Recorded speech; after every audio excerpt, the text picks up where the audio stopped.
professora doutora Nathaniele Cristine Carvalho, de Brito Santos. Cris, você tem entre 20 a 30 minutos de apresentação. Grisalda, sou docente do curso de enfermagem, estou no 9º período e vou iniciar vocês sobre toda a trajetória da ferrovia do diabo e do pioneirismo das enfermeiras na floresta amazônica, no século XX. Para começar, a gente tem que entender de onde saiu essa ferrovia. O período em que essa ferrovia começou a ser idealizada foi o período pós-revolução industrial, em que o mundo precisava do látex para compor a borracha da empresa automobilística. Nessa época, a Bolívia, que faz fronteira com o Brasil, era uma grande exploradora desse recurso e precisava de um meio para escoar sua produção para o oceano, já que havia perdido sua única saída com o oceano após o conflito e precisava traçar os trechos encachoeirados dos rios Madeira e Mamoré para conseguir uma saída pelo oceano. Nessa época, o Brasil ainda estava em construção dos estados que tem hoje, principalmente no norte do nosso país. Então aqui a gente vai se adequar ao meio geográfico do Acre e de Rondônia, que na época ainda não tinha os seus limites bem delimitados. E na verdade o Acre foi um acordo de terras em que o Brasil pagou uma indenização para a Bolívia para ficar com esse território, cedeu uma das margens do Rio Madeira e se comprometeu em construir a tal ferrovia. Foi assim que surgiu o Acre. A ferrovia teve sua sede onde hoje em dia é Porto Velho, capital de Rondônia. E aqui, como dito, podem passar. A gente teve nessa instalação dos canteiros de obra e ao decorrer das construções, a morte de aproximadamente 6.000 operários em registros oficiais. Estima-se que esse número não seja fidedigno, pois pelo menos 50% dos operários não tinham seus registros oficializados com a empresa, eram trabalhadores informais. Então, estima-se que até 25.000 homens tenham falecido na construção dessa ferrovia. A concessão da ferrovia foi vendida para uma empresa norte-americana que intitulou o projeto de Madeira Mamoré Royal Company. E ela teve 3 tentativas. A primeira e a segunda em 1872 e 1878, sendo fracassadas pelas condições da própria floresta amazônica. E a retomada das obras culminou na inauguração da ferrovia em 1912, já no século seguinte. A construção se arrastou por muitos anos, devido às mazelas que assolavam as margens do Rio Madeira e do Mamoré, e não eram contidas, tornando os operários inaptos, o que tornou a construção muito cara e muito demorada. Assim, nos anos de 1907 e 1908, ergueram o Hospital da Candelária, situado em Porto Velho, para prestar assistência aos enfermos trabalhadores. A construção se deu retomada até sua inauguração em 1907. Nesse ano, os enfermos eram colocados em barracões e deixados à míngua. Não havia um corpo de enfermagem nem um hospital efetivo na época. Os vapores e as autoridades também se recusavam a levar os doentes para outras cidades com medo de causar outros focos de epidemias. Após a construção do hospital, vieram as enfermeiras e médicos americanos para compor o corpo clínico. Em 1910, a empresa convidou Oswaldo Cruz e Belisário Pena para que fizessem um diagnóstico situacional e assim pudessem tomar medidas mais cabíveis com a situação que se levava nas margens dos rios. O pioneirismo das enfermeiras é inegável, uma vez que o Corpo de Saúde do Hospital da Candelária, de 1908, antecede em pelo menos 12 anos a criação da primeira escola de enfermagem brasileira, Ana Nery, no Rio de Janeiro. Então, de fato, essas enfermeiras realmente chegaram aqui antes da enfermagem formal. Justifica-se esse estudo face à constatação de que aspectos históricos esquecidos que perpassam a enfermagem ainda possam ser resgatados, trabalhados e divulgados, e que muitas informações ainda precisam ser valorizadas, por muitas vezes esquecidos durante os anos de história. Aqui os objetivos de trabalho, o geral, resgatar a trajetória histórica da enfermagem no começo do século XX, na construção da ferrovia Madeira-Mamoré, e os específicos. Enfatizar a presença da enfermagem na construção da ferrovia Madeira-Mamoré, conhecida como a Ferrovia do Diabo durante o começo do século XX. Relacionar o pioneirismo da enfermagem com a construção da ferrovia e após o fim do projeto. Evidenciar os problemas sanitários e o contexto de saúde da época e explanar o início da história da enfermagem no Brasil naquela região. O método foi uma pesquisa documental sócio-histórica a partir do marco temporal circunscrito no ano de 1907, quando ocorreu o início da construção da ferrovia de fato, até 1912, o término da construção. As fontes documentais foram, majoritariamente, 3 livros físicos e literatura científica sobre o tema disponível em artigos publicados, manchetes jornalísticas e sites históricos. O tratamento e análise dos dados foram resultados organizados em ordem cronológica para recontar as contribuições dos pioneiras, e a organização facilitou a compreensão do impacto progressivo das intervenções e das estratégias de cuidado desenvolvidas ao longo do tempo, identificando as tendências emergentes durante o período estudado. Nos resultados da discussão, a gente começa com a realidade enfrentada durante a construção da ferrovia Madeira-Mamoré. Por que essa ferrovia chegou até um trabalho de conclusão de curso da enfermagem? Como que a gente conseguiu atrelar uma coisa a outra? Parando para pensar que as doenças mais prevalentes dos trabalhadores eram o impaludismo, que é a famosa malária, a febre amarela, a disenteria, o beriberi e a ancilostomíase. Imagine que eram condições de trabalho no meio do nada, mínimas, sendo os operários reprimidos com violências nos postos de trabalho.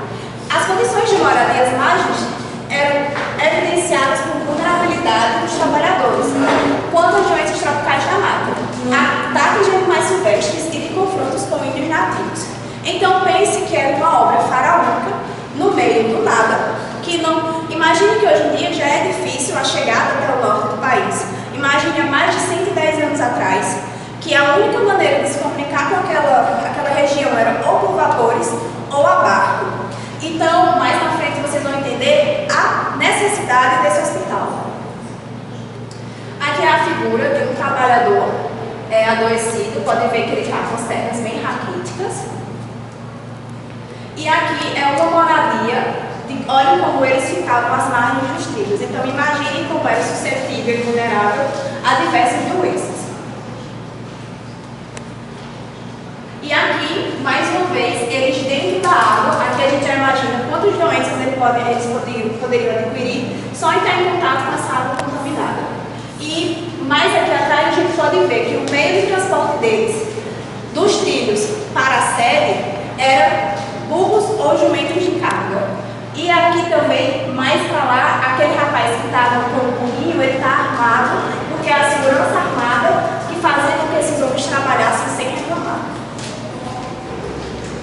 Então, a necessidade da assistência de saúde dos trilhos também se vê nos registros oficiais, que contabilizam esses óbitos, entre os anos de 1907 e 1912 dos operários envolvidos na construção.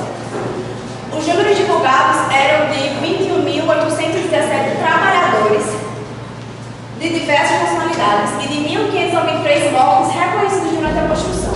Então, imaginem que a própria empresa mascarava os números de quantos homens chegavam a falecer. Segundo a literatura, o primeiro médico a reconhecer o cargo de suas habilidades foi o Dr. H.B. Belt, o qual não tem registro de seu nome completo, identificado no relatório de junho de 1908, após quase um ano do início das obras. O índice de operários doentes e fora da linha de produção chegava a 75%, e esse número atingiu quase 90% do corpo operário em 1909. Pouco antes do médico brasileiro Oswaldo Cruz ser convocado para auxiliar na saúde da construção da ferrovia. Aqui é uma imagem de Oswaldo Cruz, Belisário Pena e Cornwall Wallace, que foi um dos médicos adjuntos do corpo, mas não há registros de nada que ele tenha sido. Novamente, o médico H.B. Belt solicitou a necessidade de que houvesse um corpo de enfermagem e, preferencialmente, que tivessem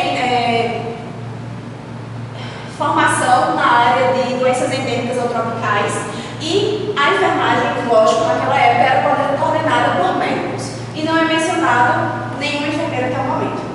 Nesse contexto, a empresa teve que erguer o hospital, onde hoje é Porto Velho, conhecido como Hospital da Candelária, na Vila da Candelária, sendo o primeiro hospital do mundo construído apenas para esse fim. O complexo era tão grande que era composto por 17 edifícios e oferecia mais avançadas funções técnicas na época. Aqui é uma vista das instalações, não todas, mas a maioria delas. O hospital era composto até mesmo de horta, uma pequena usina própria geradora de energia elétrica com água do rio, sala de cirurgia, bloco cirúrgico e enfermarias com até 300 leitos, lavanderia, sala de caldeira e todo. Ou seja, era uma mini cidade, até mesmo com o próprio farmacêutico e químico que faziam sais de quinina para tratar a malária, para não precisar importar do Rio de Janeiro, porque era muito caro e também adulterado. Então eles fizeram um investimento gigantesco. Aqui fala que eles chegaram a ter 29 espaços diferentes, laboratório, casa dos médicos, somava-se aproximadamente 15 mil metros quadrados de terreno construído e eram apenas a 800 metros das margens do Rio Madeira e a 2 quilômetros de povoado de Porto Velho. O hospital ficou ativo até aproximadamente 1930, quando foi desativado. E a ferrovia, no entanto, mesmo após isso, manteve alguns trechos em funcionamento até 1º de julho de 1972, quando então o presidente da época, Emílio Médici, decretou seu fechamento e desativação. Infelizmente, o hospital hoje em dia são apenas escombros, não há nada que restou dele. Aqui é uma imagem das instalações, aqui algumas das enfermarias, ali outra, e aqui o interior de uma delas. Essa foto é original, são realmente pacientes de dentro da ferrovia Madeira-Mamoré. E a chegada dessas enfermeiras se deu para trabalhar nesse hospital da Candelária. É citado em um artigo que menciona o médico Dr. H.P. Belt, recém-chegado, mas o nome de nenhuma das enfermeiras. Porém, elas também vieram da terra da empreiteira que estava construindo a ferrovia Madeira-Mamoré. A enfermeira Smith é a única diretamente mencionada nas legendas fotográficas. É um sobrenome comum nos Estados Unidos e não foi possível encontrar menções diretas em nenhum material das fotografias. Aqui a enfermeira Smith, ela está com 2 médicos, um deles é o Belt e o outro a gente não tem acesso a quem seja, ela é essa pessoa do meio aqui. E vejam que eles, o corpo de saúde, utilizavam medidas profiláticas, ou seja, eles estavam com mosquiteiros e todos cobertos para não sofrerem picaduras de nenhum inseto. E essa é a imagem do corpo de enfermagem completo, junto com os médicos. Alguns dos registros falam que 4 médicos realmente continuaram ativamente na ferrovia. E esse aqui é um indígena que estava sob tratamento. As fotografias, a gente pode perceber o uso da touca branca, que sugere o grau de formação em enfermagem. Porque só a enfermeira diplomada tem direito de usar o uniforme de enfermeira. Antes do diploma, ela é aluna e seu uniforme é apenas de aluna, bem diferente da enfermeira. Ao decorrer da pesquisa deste trabalho, observa-se que existe uma relação entre os uniformes das enfermeiras da Estrada de Ferro Madeira-Mamoré, quando comparados ao da enfermeira Ruby Graves, do St. Luke's Hospital, na cidade de Denver, no Colorado, nos Estados Unidos. São exatamente idênticos. Essa é a enfermeira Ruby Graves e a gente pode observar a disposição da simetria da touca, a faixa preta, o uniforme todo branco, essa parte da gola, essa parte um pouco diferente acima da manga, a manga 3/4 sem nenhuma tarja, todo liso. Ainda comparando os uniformes, a gente compara com os das irmãs de caridade, que utilizavam vestimentas com mangas de uma cor mais escura que o resto vestido em uma tarja branca na altura do cotovelo. E por fim, a Fundação Rockefeller, considerada a precursora da enfermagem formal no Brasil, utilizava uniformes com toucas, em uma disposição diferente na cabeça. Seu primeiro registro de atividade no país foi em 1916. 8 anos após, as enfermeiras já foram iniciaram suas atividades. Também é possível identificar as semelhanças com os uniformes das enfermeiras de profilaxia rural, com um tom mais escuro e uma cruz no peito. Desse modo, excluindo diretamente qualquer vínculo com as enfermeiras contratadas na ferrovia, pois a influência das vestimentas da Fundação Rockefeller recaiu sobre as profissionais formadas no Brasil. Essa é uma foto das irmãs instituições de caridade, é nítido que o uniforme delas tem uma parte mais escura, está abaixo dos cotovelos e que a touca delas também é disposta mais para trás. E aqui é uma solenidade de Ethel Parsons, que ela era uma das representantes da Fundação Rockefeller. Esse primeiro uniforme lembra o uniforme da profilaxia rural, que eu vou falar mais na frente, ou seja, ele é escuro, bem diferente das enfermeiras de Madeira Mamoré, e a touca delas, das outras que fazem parte da Fundação Rockefeller, é de uma maneira que atravessa da testa para a parte de trás da cabeça e não lateralizada. Então, no período investigado, identificaram-se duas enfermeiras estrangeiras, Berta Doffler e Irina Johansen, e há registro que uma das primeiras enfermeiras que atuou na Escola Candelária foi Esther Armstrong, conhecida com o apelido de Esther Barbadiano, sendo que não há origem identificada. Não é possível ligar nenhum desses nomes a nenhuma daquelas fotos, pois as legendas não fornecem tais informações. E, além da ferrovia, os serviços de saúde ao joelho do norte do país eram realizados por médicos que estavam vinculados ao serviço sanitário. E, em 1920, era, enfim, criado o Departamento Nacional de Saúde Pública para organizar os serviços de saúde no Brasil. O novo departamento tinha uma seção que se chamava Diretoria de Saneamento e Profilaxia Rural, cujo primeiro diretor foi Belisário Pedro. Essa é uma imagem das enfermeiras da profilaxia rural. Percebam que tem a cruz no peito e que ele é único. Não se sabe o desfecho dessas enfermeiras que eu trouxe para vocês como sendo as pioneiras, nem se voltaram para sua terra natal, nem se foram absorvidas pelo serviço. Em 1903, Getúlio Vargas mudou a direção responsável pela ferrovia até 66, após 54 anos acumulando prejuízos no perto de Alencar Castelo Branco, terminou a erradicação da estrada de ferro, sendo substituída por uma rodovia. A ferrovia foi tombada em 2006 e tornou-se um complexo turístico. O Hospital da Candelária, que teve encerramento de cidades em 12 de agosto de 1930, restou apenas as lápides. Essa é uma imagem atual do complexo revitalizado, ele foi revitalizado em 2019, está aberto para visitação.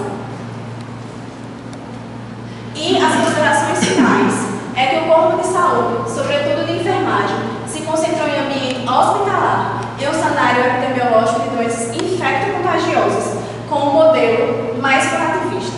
Tal modelo foi modificado por iniciativas sanitaristas que perduraram após o fechamento do Hospital da Candelária, com o programa de profilaxia rural do Amazonas. A pouca disponibilidade de enfermeiros ou a necessidade de outras práticas e idiomas sugere a vinda de enfermeiras estrangeiras, chamando a atenção e dando visibilidade à profissão antes de sua consolidação oficial no Brasil. As enfermeiras apresentadas neste trabalho são, de fato, norte-americanas e, até o presente momento, consideradas as primeiras enfermeiras graduadas a trabalhar na região norte do país. Obrigada.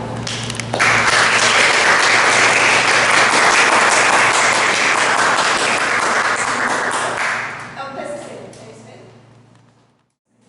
Para se colocar. Então, eu vou dar a oportunidade da professora Luciana fazer as suas arguições. Fique à vontade, professora Luciana. Boa tarde, professora Alana.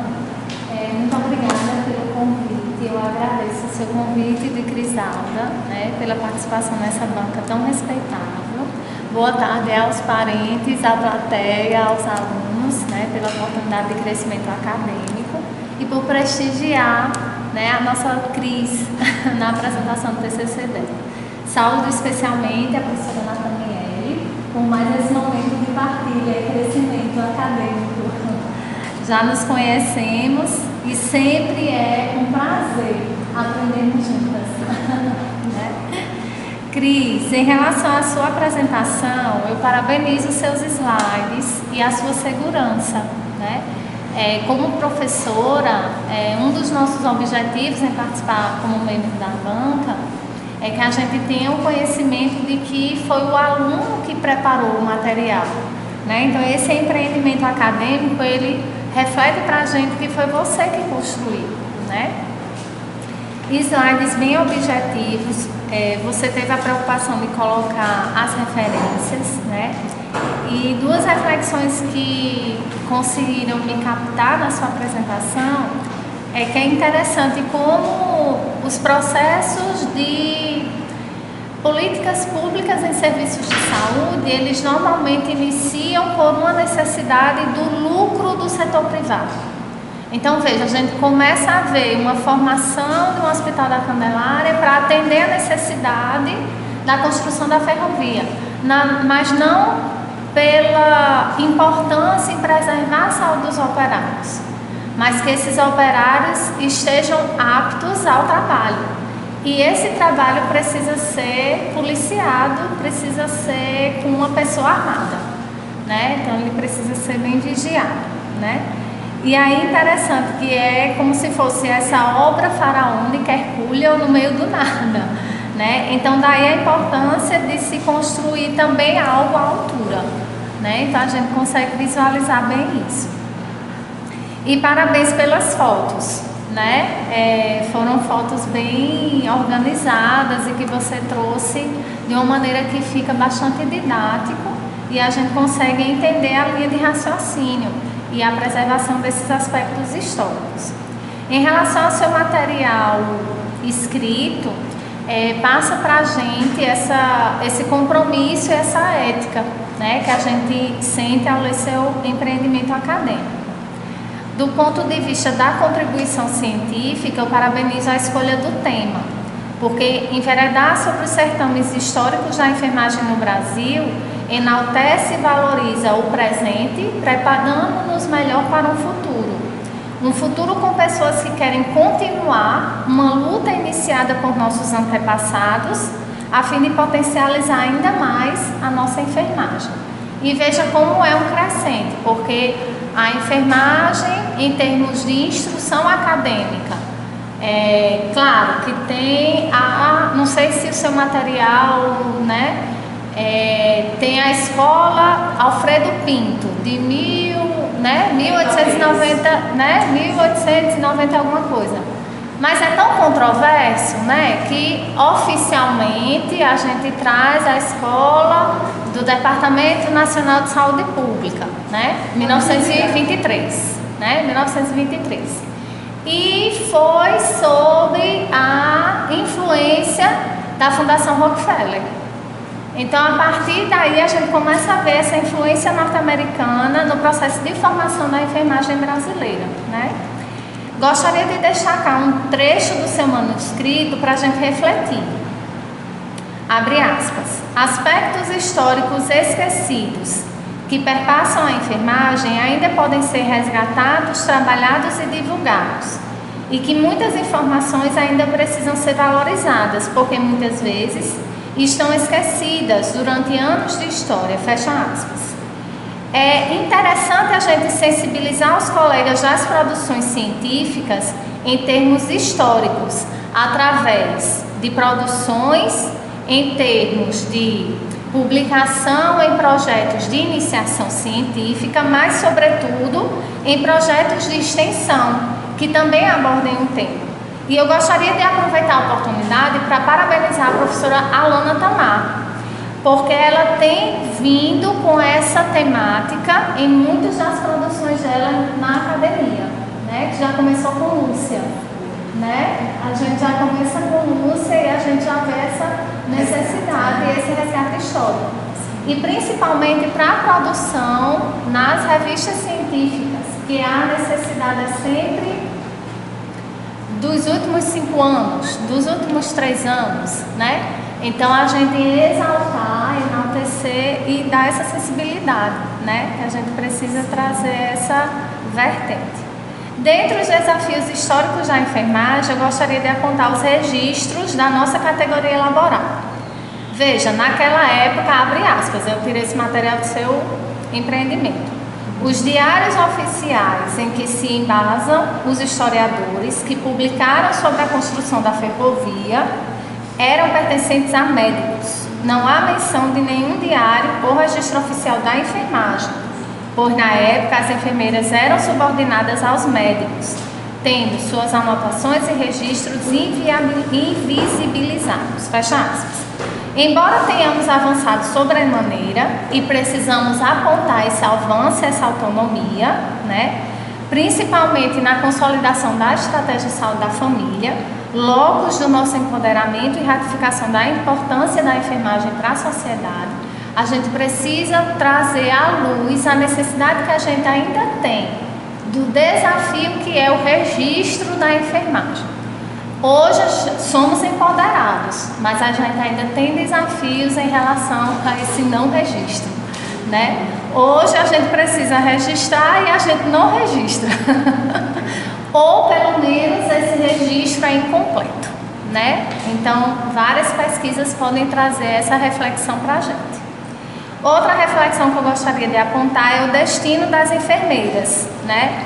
Veja, com nossas lembranças e memórias podem ser finitos, né? Abre aspas. Não se sabe o desfecho das enfermeiras contratadas para atuar na Estrada de Ferro, se retornaram para a terra natal ou se foram absorvidas pelo serviço de saúde, já que na época havia o início de outro empreendimento de grande porte, a Fordlândia e o surgimento do PPRA, ambos da década de 1920. Fecha aspas. Isso nos leva a refletir que tipo de profissional eu quero ser no serviço de saúde que eu estiver atuando. Um enfermeiro que será lembrado pelo seu auxílio, seu esforço para uma enfermagem melhor, ou aquele profissional que cumpre o ponto eletrônico e se preocupa em receber o salário no final do mês, né? Para você, Cris, eu tenho uma pergunta. Diz pra gente quais os desafios para conseguir construir um TCC tão rico, né, em memórias, em história, né? Como foi para conseguir essas fotos e esses registros? Eu tenho que agradecer o anuário da USP, e nesse anuário, sou da Estrada de Ferro Madeira Mamoré, ele comentou: ei, tem umas enfermeiras de vestido, você não quer dar uma olhada não? Aí eu olhei, e quando eu vi, meu Deus, morreu tanta gente, tem um hospital enorme, dá pra falar tanta coisa, e eu pensei em fazer um artigo, e aí comecei a história do artigo. E depois ele me deu 3 livros e me deu alguns recortes que ele tinha físico. Esse material que eu utilizei, 80% dele não tem disponível na internet, é físico, foram livros comprados em sebo, que ele havia comprado e tinha as passagens sobre os diários dos médicos. Então eu comecei a ler e vi que dava para escrever mais coisa do que só um artigo. E aí veio a ideia do TCC. E nisso eu tive que correr atrás da senhora, a senhora aceitou, e aí a senhora foi embora. E aí eu, de idas e vindas até a Lana, eu passei mais ou menos por 10 docentes, até conseguir o CIS, que foi com a professora de cirúrgica, que eu nunca imaginei que iria querer trabalhar na área. Então, assim, as fotos eu tive acesso ao acervo físico, que está em casa, eu não trouxe, que veio diretamente da USP, e aos 3 maiores livros, que foram os físicos também, que embasaram a maior parte da pesquisa. Algumas imagens, como a do PPRA, que é a aluna da profilaxia mural, a da Ethel Parsons, a gente consegue garimpando muito na internet. Eu entrei numa página de internet que eu não sabia que existia, sites que eu nunca tinha visto, maneiras de pesquisar que na minha cabeça não fazia sentido, e saí em jornal, e era folha de jornal, folha de jornal, folha de jornal, e assim eu consegui encontrar o material. Muito rico. Então, a sua apresentação, eu queria estar perguntando, cadê aquela dúvida dela se iria conseguir apresentar tudo que está nessa cabecinha nesse momento, né? E para 17 minutos você foi bem sintética, conseguiu compilar bem direitinho numa linha de raciocínio que prendeu a atenção de todo mundo, né? Eu peço desculpa por ter precisado me ausentar, mas eu estou com prova aqui ao mesmo tempo, né? Então a gente tem essas atribuições às vezes conjuntas. Mas em relação à leitura do seu trabalho, é um deleite, né? A gente fica muito feliz de ter pessoas na academia, eu digo alunos, que se preocupam em manter viva essa história, tá? Olhando para tudo que você escreveu e resgatou, de fato dá para perceber o envolvimento de muitas pessoas, né? Crisalda sozinha, se não fosse o tio historiador e todo esse acervo, né? Talvez não tivesse conseguido de fato trazer esse resgate, né? Para nós. E o melhor, né? Acho que a cereja do bolo todo, que é a enfermagem continuará sendo uma profissão que não é substituível, né, no mundo tecnológico que a gente está vivendo. Então, cuidar de vidas, e aí mesmo que tenha sido inicialmente vista. A gente foi lapidando, inserindo o olhar da humanização, mas ninguém vai substituir esse toque, esse olhar e todo esse conhecimento que você começou a identificar lá no início da história, com técnicas de higiene, com olhar de prevenção, né, no universo curativista. E aí, para contribuir em relação a toda essa tua escrita, eu começo a olhar do ponto de vista do resgate histórico que você fez, né? E aí, dentro da perspectiva científica, como a gente poderia atrelar, né, para valorizar, atrelar uma estruturação da revisão para melhorar ainda mais a visibilidade do teu trabalho, né? O resgate histórico foi feito, belíssimo, e aí a gente pode transformar isso, né, numa descrição mais detalhada de uma revisão de fato narrativa, onde você está aí como narradora dessa história. E por que eu estou trazendo isso, né? Para valorizar ainda mais todo esse seu trabalho, toda essa sua preocupação, esse zelo que você teve em recolher tudo isso, em fazer esse resgate. Tá? Então eu trouxe algumas sugestões do ponto de vista de esclarecer melhor essa revisão narrativa. Inclusive, no teu título, você traz que é uma revisão bibliográfica. E aí vamos transformar, né, nesse seu título em revisão narrativa, porque isso dá um valor, né, bem maior para o teu trabalho. Tá? Em relação à perspectiva de detalhar sobre essa revisão narrativa, eu trago algumas contribuições que não vou detalhar aqui, são coisas mais formais, mas tudo é no sentido de valorizar ainda mais tudo isso que você trouxe, certo? E em relação ainda à profissão da enfermagem, naquela perspectiva, eu queria te perguntar, Cris, considerando que a gente não sabe o desfecho dessas enfermeiras, né? Eu acho que são coisas ainda que devem estar te inquietando, eu tenho certeza, conhecendo a Cris que eu conheço. E aí, olhando também para a minha perspectiva, de que tive você na minha disciplina de criança, né? Eu fiquei me perguntando tanto naquele universo, né, de doenças, de trabalhadores, resgatando um pouco da história da saúde da criança, da perspectiva de como eram esses pequeninos, né? Como é que essas crianças estavam naquele momento? Como era que elas viviam durante esse processo? Será que houve também um olhar dessas enfermeiras para esses pequeninos que possivelmente se tornariam mão de obra? E já que a perspectiva da enfermagem era de promover saúde, que não existia, será que existia algum olhar? Eu fiquei me perguntando no teu trabalho se existia alguma coisa que não fosse cabível nesse momento da escrita. E outra coisa que eu também fiquei me perguntando é que todas as dificuldades, né, que a região norte enfrenta em relação a políticas públicas, implementação de condições até mínimas, a gente sabe, de saúde, todo esse empreendimento com certeza trouxe benfeitorias para a região em termos de progresso, né? Mas a gente sabe que ainda não existe mão de obra suficiente de enfermagem para dar suporte nessas regiões. E nós continuamos formando aqui no Nordeste profissionais para dar cobertura a essas regiões, né? Então, muitos de nós, enfermeiras e enfermeiros, né, daqui da nossa região, em um século bem diferente, continuam se deslocando. As precariedades, independente desse momento histórico da ferrovia, existem outras construções, existem outros desafios que levam também à transposição aí de profissionais para dar cobertura, né? Então, são dois pontos que eu trouxe como reflexão. E dentro do teu trabalho eu aponto algumas coisas que você pode trazer de experiências de Cris, agora enquanto já quase enfermeira no nono período, acerca daquele processo que, embora histórico, ele levanta reflexões acerca do que a gente avançou. Eu acho que esse é o propósito maior do teu trabalho, depois de você trazer um resgate, é você apontar caminhos, é você mostrar o que já melhorou e que você pode, a partir dessas reflexões, enaltecer ainda mais o valor da enfermagem. Eu só tenho a parabenizar você por ter persistido, não foi árduo, eu acho que você até se coloca como as próprias enfermeiras daquela época, né? Porque peregrinar com 10 pessoas para conseguir alguém que acreditasse que seria possível fazer esse resgate, né? Diante de tantas coisas que são mais tocadas, físicas, né? Que só você tinha acesso. Eu confesso que também fui para a internet, também olhei algumas fotos, resgatei os 2 ou 3 estudos que você cita, né?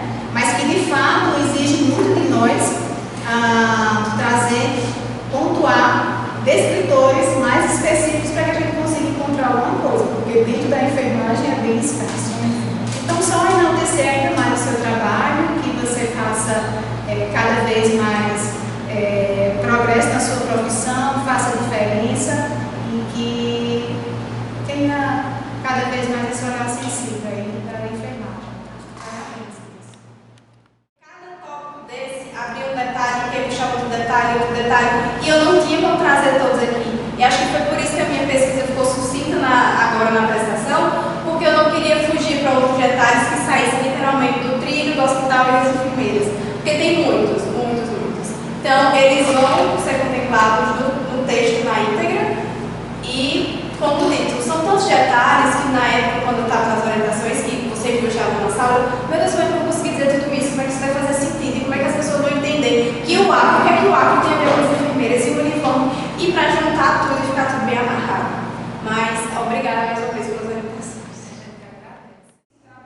Resgatando a história da enfermagem aqui no SES, publiquei esse artigo e fiz a publicação desse artigo, porque eu sou dessas que também acho que a gente não pode deixar essa história se apagar, essa história morrer. Eu não conhecia a história dessa ferrovia, né? Até me chamou a atenção a ferrovia do diabo. Eu disse, meu Deus, deve ser uma coisa muito ruim, né? Porque vamos saber por que é tão ruim assim.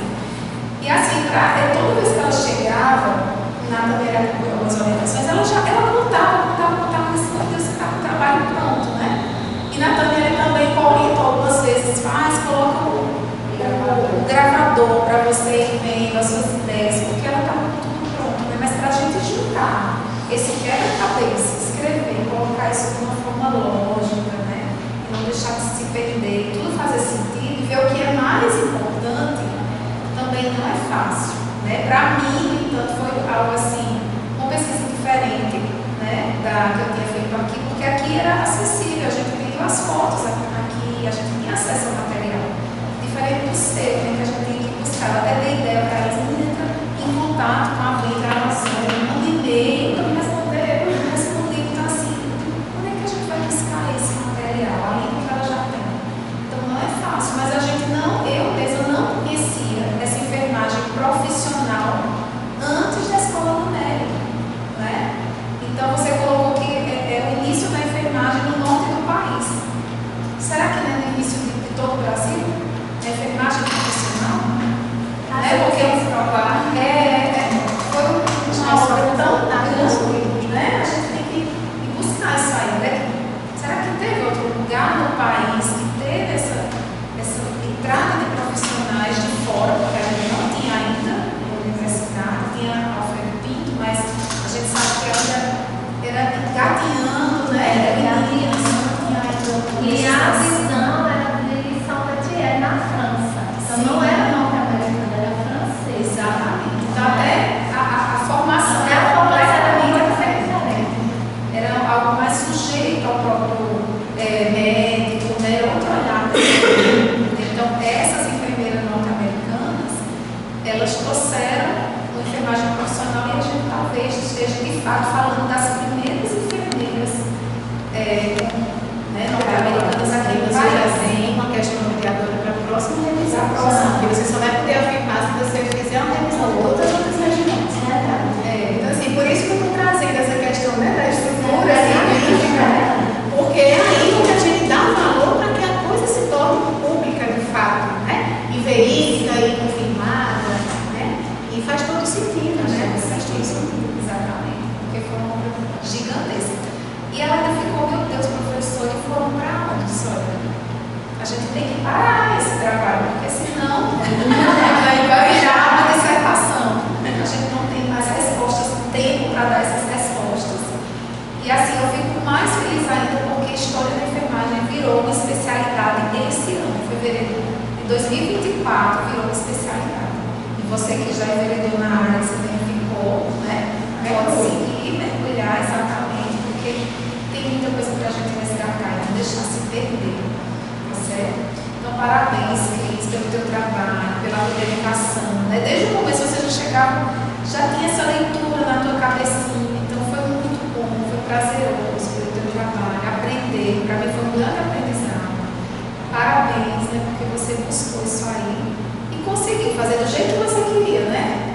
Tudo direitinho, ela sonhava com esse dia, tudo do jeito que ela planejou. Então acho que chegou esse dia, que você consiga alçar novos voos, né? Que a gente tem para você fazer pesquisa de história e trazer esse relato da gente, né? Você vai contribuir ainda mais para a nossa profissão, né? Então que você voe bastante, brilhe onde você for, tá bom? Então farei a leitura da ata da defesa do trabalho de conclusão do curso de enfermagem realizado em 23 de setembro de 2024. Candidata Crisalda Eslita Silva Silveira, banca examinadora, composta pela professora doutora Alana Tanol Oliveira de Souza, orientadora e presidente da banca, professora doutora Luciana Dantas Farias de Andrade, membro titular UFPB, professora doutora Nathaniele Cristina Carvalho de Brito Santos, membro titular UFCG, título do TCC, a Ferrovia do Diabo e o Pioneirismo da Enfermagem na Floresta Amazônica no século XX, resgate histórico. Hora de início, 14 horas e 34 minutos. O local foi na UCG SE, sala G10. Em sessão pública, após exposição de 17 minutos, a candidata foi arguída oralmente pelos membros da banca examinadora, tendo demonstrado suficiência de conhecimento e capacidade de sistematização do tema do seu TCC, obtendo nota 10.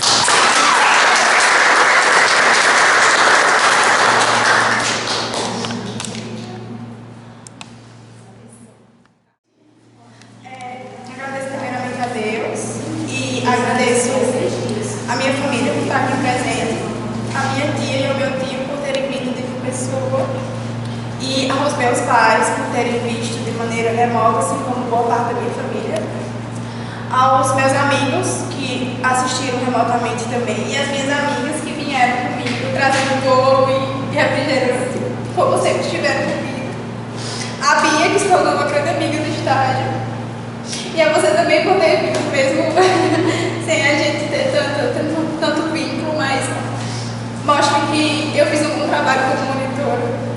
Obrigada à banca, a minha orientadora maravilhosa, que sempre foi tão carinhosa comigo, sempre esteve tão disposta, sempre me acolheu, me acalmou e me fez ver que esse trabalho poderia ser bem sucedido.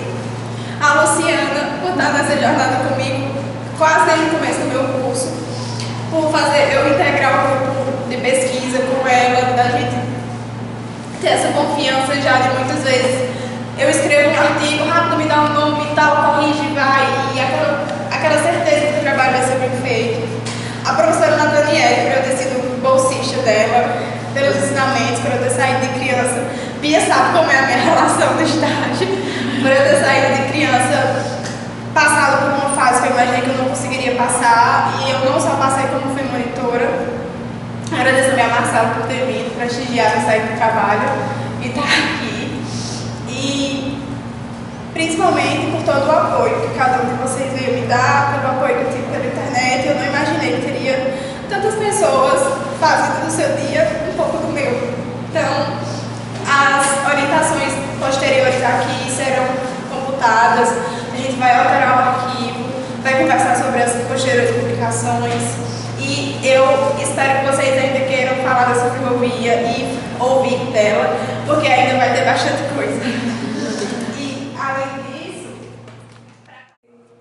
Crisalda sempre foi uma menina que sempre gostou muito de estudar. Eu me lembro quando ela era criança, ela ligava para minha mãe e perguntava a ela: vovó, como é que se escreve isso ou aquilo, quando ela estava sozinha em casa. Ou ligava para mim para perguntar alguma coisa. E ela cresceu com essa personalidade muito forte, que às vezes é muito bom e às vezes ela tem que moderar um pouco a personalidade. E assim, agora é uma pessoa que, quando coloca um objetivo na frente, ela vai até o fim. Então, eu me lembro muito quando ela chegou para Cuité, para vir estudar aqui, mal tinha feito 17 anos de idade, saiu lá do Piauí e disse, não, eu vou fazer, e eu vou estudar. E eu, venha senhora, venha fazer o seu curso. Você não passou, então agora vai fazer o curso. E eu não tinha visto o trabalho dela antes. Geralmente, quando ela vai fazer um artigo, ela manda para mim e pede, tia, eu poderia corrigir isso, aquilo e tal, e eu dou uma olhada, corrijo, mando de volta, não, tem que ajeitar isso, melhorar esse objetivo e tal. E dessa vez ela não mandou, eu também não pedi. Estava com muita coisa e eu disse, não, deixa, já que ela está fazendo, já está mais experiente e está com bons orientadores lá, tá? E me surpreendeu realmente o trabalho dela, a profundeza com que ela trabalhou, como ela apresentou, a firmeza e a... Então, assim, isso é muito gratificante para mim, porque eu sempre torci muito pelo sucesso dela, e ainda torço. E eu estava dizendo a ela para ali, olha, não para aí não. Você tem que ir para a área acadêmica, mesmo que você queira exercer a enfermagem, mas você pode fazer as duas coisas. E vá para a área acadêmica, porque você tem um jeito de pesquisadora, é como se fosse uma pesquisadora nata, porque não é de agora que ela pesquisa, ela sempre está.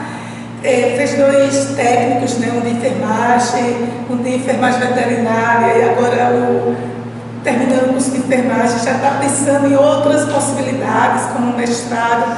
Eu fico muito orgulhosa da minha sobrinha. Quero parabenizar você de novo pelo seu trabalho, meu querida.